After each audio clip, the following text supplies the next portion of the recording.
¿Llega una era de aranceles y guerra comercial? El debate sobre los aranceles está lleno de hipocresía.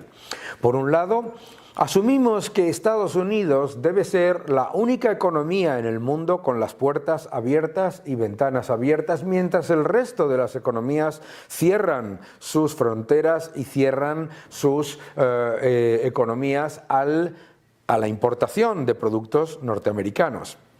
Esto es importante entenderlo, porque hay una enorme hipocresía con los aranceles. ¿Cuáles son los países con mayores trabas al comercio, con mayores aranceles? India, Rusia, Indonesia. Entre los países con más aranceles y trabas al comercio, Brasil, China, etc. Curiosamente, estamos hablando de países que tienen los mayores aranceles y además tienen una posición con respecto a Estados Unidos geopolítica muy específica de polarización. La decisión de Donald Trump de poner aranceles no es una decisión proteccionista, sino de geopolítica. Con Canadá y con México, el gran contencioso es el de la seguridad, el de la inmigración, el del tráfico de drogas y de personas. Si esos países que han tenido una política extremadamente laxa con respecto a esos factores que le cuestan a Estados Unidos más de 20.000 millones de dólares anuales en riesgo y en las pérdidas que se generan por inmigración ilegal, por tráfico de drogas y por tráfico de personas. Si esos países llevan a cabo una política seria y una política rigurosa de control de la inmigración, de las drogas y del tráfico de personas, inmediatamente se solucionarían los problemas. También es importante entender que en Europa los que realmente le ponen aranceles a la industria, a la agricultura, a la ganadería europea, es la propia Unión Europea, son los gobiernos de la Unión Europea. Las gigantescas trabas que sufren las empresas vienen de las políticas europeas. Y las políticas europeas también son proteccionistas, utilizando barreras regulatorias, fiscales y también, por supuesto, el subterfugio medioambiental para impedir la importación de productos norteamericanos mientras se le dan enormes subvenciones a aquellos países que les interesan del norte de África. Es curioso, porque estamos hablando de un mundo que se ha ido moviendo en los últimos años al siguiente escenario. Los países consideran que tienen que tener libertad absoluta para exportar a Estados Unidos y, sin embargo, que tienen toda la legitimidad para ponerle barreras a las importaciones de Estados Unidos.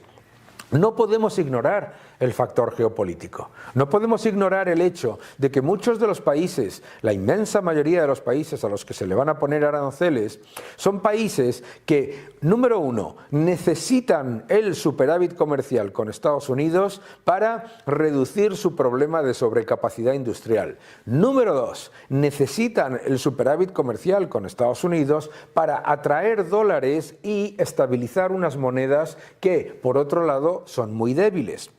Esa doble situación hace que la evidencia empírica nos muestre que entre 2001 y 2023 los países que han recibido esos aranceles los hayan interiorizado, hayan asumido los costes, porque necesitan vender a Estados Unidos o si no tendrán un enorme problema de capital circulante y además un enorme problema monetario. No solamente es un aspecto geopolítico con respecto a la moneda y con respecto al superávit comercial, sino también es un aspecto geopolítico con respecto a las instituciones y al modelo de las democracias liberales.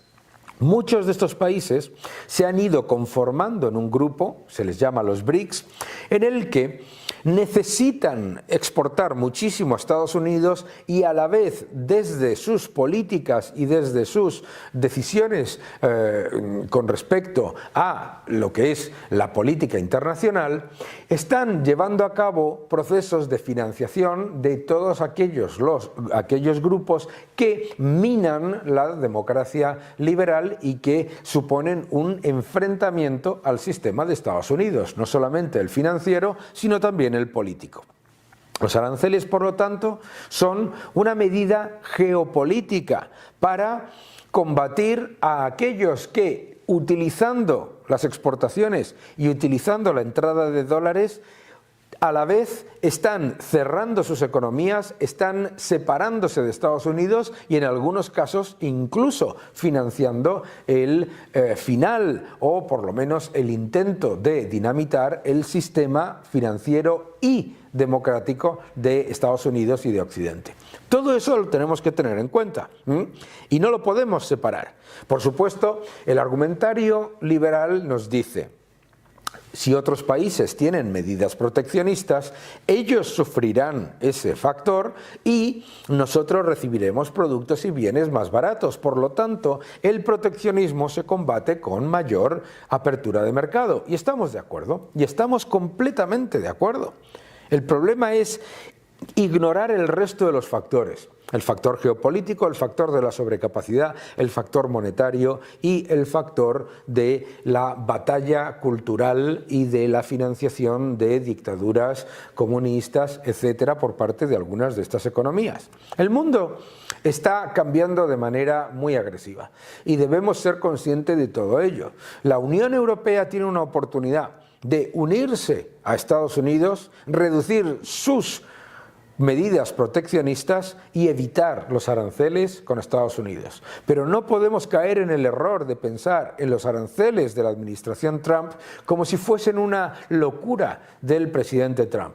Recordemos que Estados Unidos continúa estando entre las economías más libres del mundo y además sigue siendo una de las economías más abiertas. Pero Estados Unidos no puede ser una economía en la que tenga las puertas y las ventanas abiertas mientras México y Canadá eliminan inversión en seguridad, en inmigración y en control del tráfico de drogas, mientras China está aumentando sus exportaciones pero cerrando su economía, impidiendo la inversión norteamericana y además, muy importante, también conformando un nuevo eje que es completamente opuesto a lo que es el sistema norteamericano.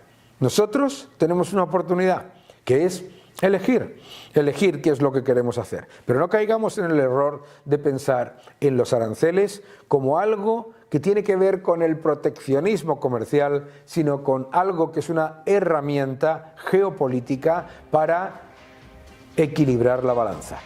Seguid defendiendo la libertad.